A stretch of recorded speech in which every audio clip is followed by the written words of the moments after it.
Hello, future moms and dads. Hope you guys are doing well. Really excited about this lecture number 15, in your syllabus, in your lecture notes. Lecture 15, corporal consequences for children.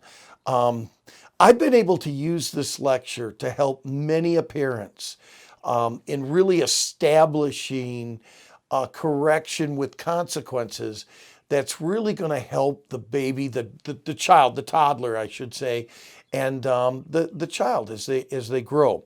So if you get your lecture notes out, we'll go ahead and begin. And I want to talk about the very first introductory statement there in your notes. It says, discipline is the training of the will to do right. It takes instruction, and I believe instruction is education and guidance, and correction. I believe that's understanding and consequences.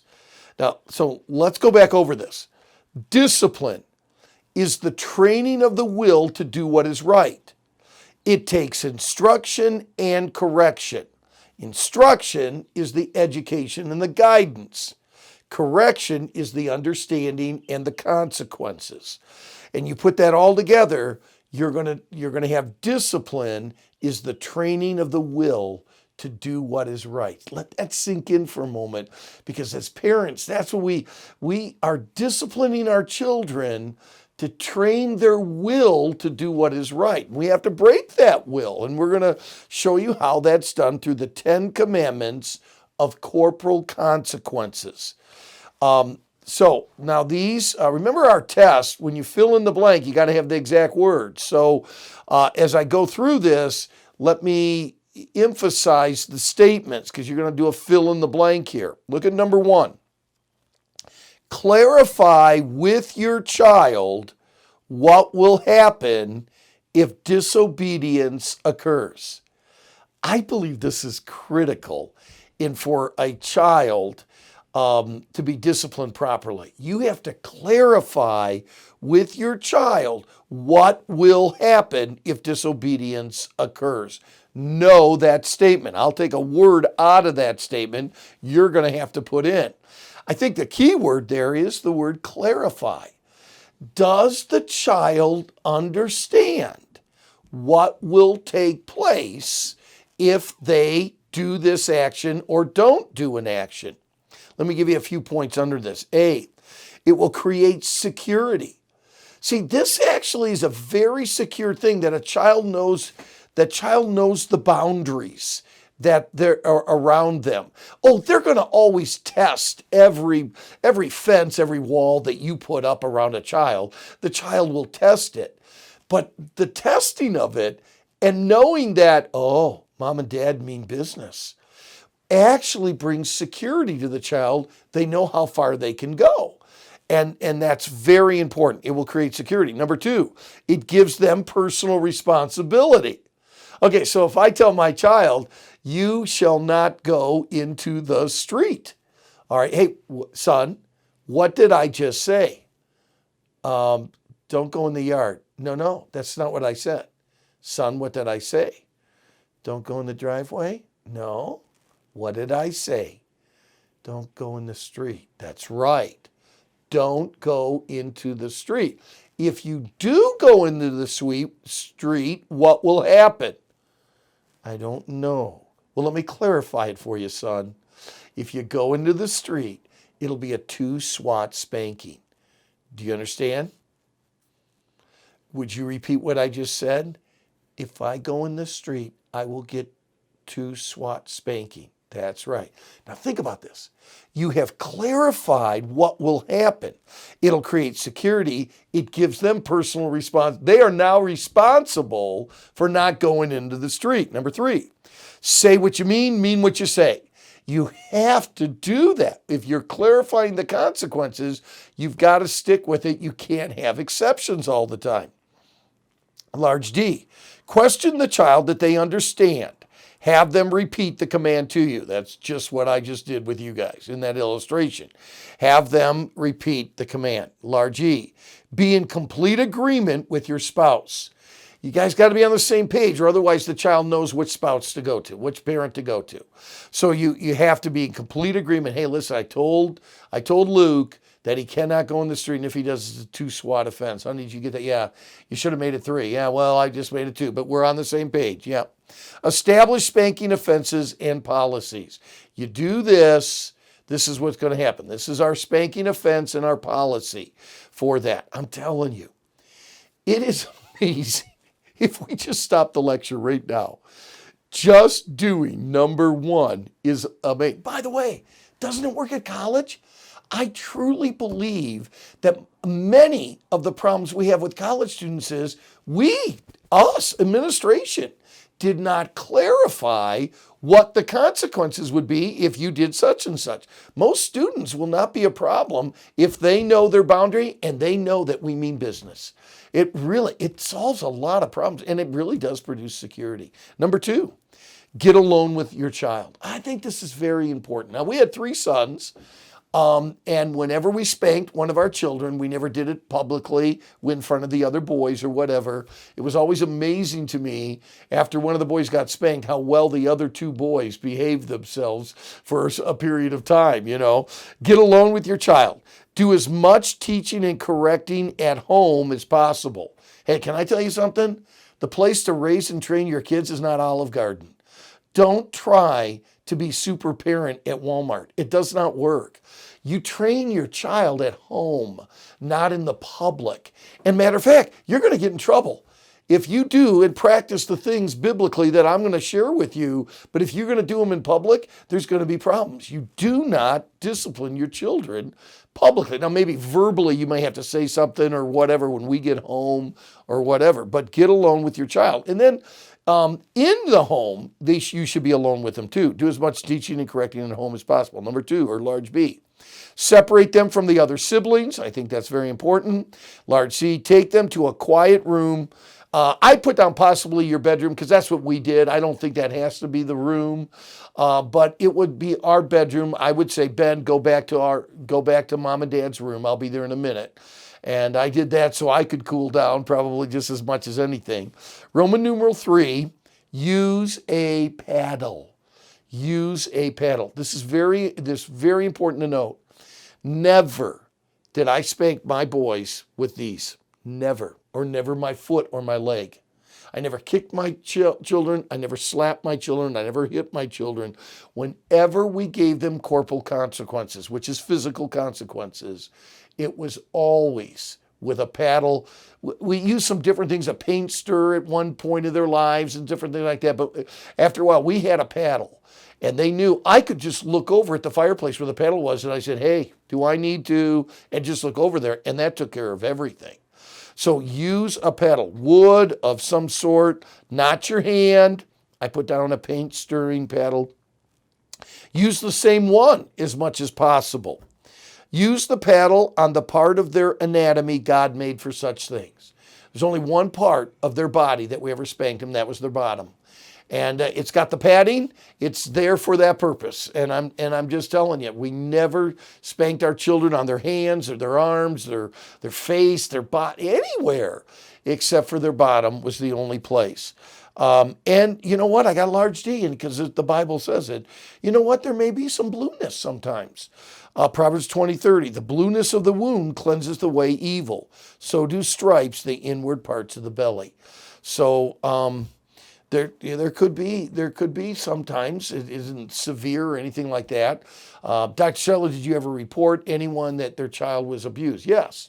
They got marks on their arms, on their wrist, on their neck, on their face, on their legs. Something's wrong, and that's abuse, and those parents need to be reported.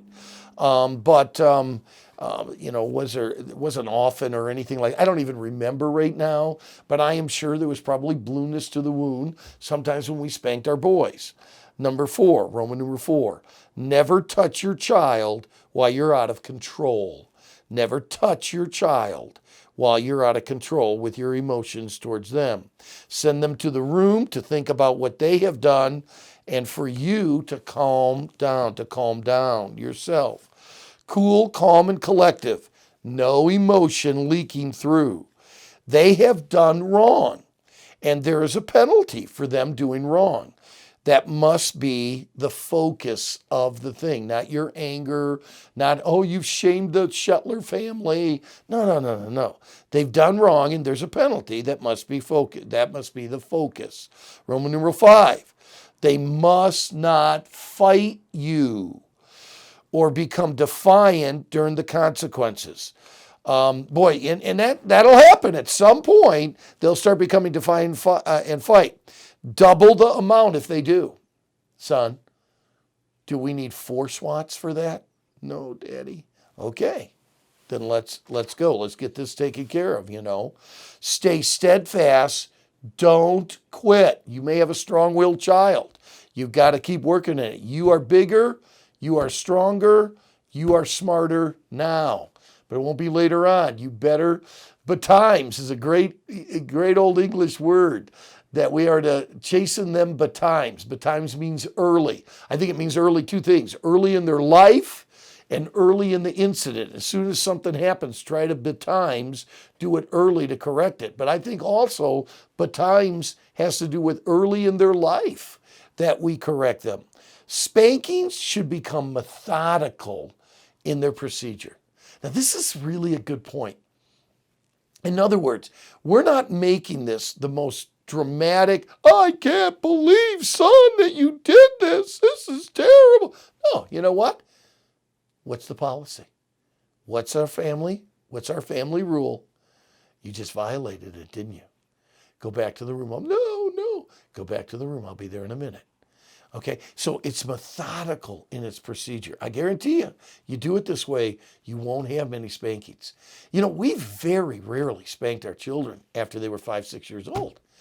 Because we did it early and we did it consistently and we did it methodically. You know what? They knew our yay meant yay and our nay meant nay. They understood. We made them clarify. We clarified to them the consequences. And I'm telling you, and I think I had a couple strong-willed boys. But if you do it this way, it is all the difference in the world. Roman numeral 6. Have them tell you why they are getting the consequences before you administer to them the spanking. I think that's very important. Have them tell you why this is happening to them. They need to say to you, because I lied, because I did this. And I might as well say this right now about the lying thing. Marilee and I decided early that we just felt that the most important character trait we wanted in our boys' lives was honesty. So here's what we did. We had spanking offenses in the home. However, if the boys lied about what they did, they would get double the spanking. So if they did something disrespectful at school or whatever, came home and lied about it, and they knew we would talk to the teacher, they came home and lied about it, they would get double the spanking. Because if you get trouble at school, you get trouble at home. But it didn't matter. Wherever the offense was, if they lied about the offense, we would double the spanking. I'm going to tell you something. Very rarely did we ever have to double the spanking. I'm not telling you we never did, but very rarely did we ever have to do that because our boys knew, it doesn't pay to lie. And isn't that a great lesson to teach your children? So have them tell you why they are getting the consequences before you administer to them. Number 7, pray with them. Pray with them at the end. I'd always do that with all my boys. Whenever I gave them a spanking, I always prayed. Have them confess to the Lord their sin and ask for forgiveness from Him. And that was just, you know what? I look back at those. Those were really good memories now. And those were tough. It is hard to spank your children. But the way that we handled it made it a very special bond. I always had the boys pray at the end and ask God for forgiveness. And then number 8, leave the offense in the room. This is big. It's over when you both walk out. After we would pray, I would always hug my boy and I'd say, hey, son, we walk out the door. It's over now, okay? It's done. And you know what? I didn't bring it back up. They just got the consequences for it. It was paid for. We're done. By the way, that's why I think spanking is much more loving and humane than this timeout stuff and the corner stuff and grounding them. After 2 days, I don't even know why they're grounded. You know what? We dealt with it. We resolved it. We gave them the spanking. They walked out. They were done. Leave the offense in the room. It's over when you both walk out. Clean slate. Number 9, attitude should be included as much as action in giving of consequences. I think this is good. Marilee and I did not just discipline their wrong actions. We also disciplined wrong attitudes. Son, you need to change your attitude. If you don't change your attitude, you will get a 3 SWAT spanking.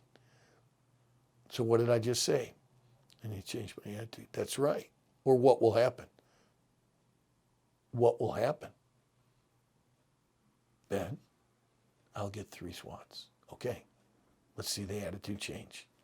And I'll tell you, when you handle it on a methodical way all the time, you say, Dr. Shelley, you can't tell me this stuff works. It does. This is exactly what works. Attitude should be included as much as action in the giving of consequences. Then number 10, be consistent. Even if the same thing happens 5 minutes later, go through the whole process again. And I know your emotional level may go up, but you can't let it. Be consistent. But when they're real young, they're going to challenge you. The day that you break your child's will, you may give them 5, 6 spankings in that one day. And finally, they realize you mean business, and they're not going to push that any longer. Even if the same thing happens 5 minutes later, go through the whole process again. Wow, that's just some really good stuff right there. We're running out of lectures, and I understand that. I have so much more to give. Obviously, you could probably figure out right now, Dr. Shelley, you're not going to finish the notes, are you? And I'm not. I'm not going to be able to finish the notes. I have a couple other things. I think there's something on social media I really want to give you guys. I think you need that. And I did have a lecture, too, on what if parents disagree. And I think that's sometimes, how do you handle that? And I wanted to talk to you guys about that as well. Boy, I wish I had more time. And definitely we miss you guys. Hope you're doing well. Let us know if there's anything we can pray about or whatever. I'm praying for every one of you by name, and I'm trying to call all of my students as well, just to have some kind of touch and contact with you. I mean this. We really miss you guys a lot. We really do. And the place isn't the same without you. Okay. Bye-bye.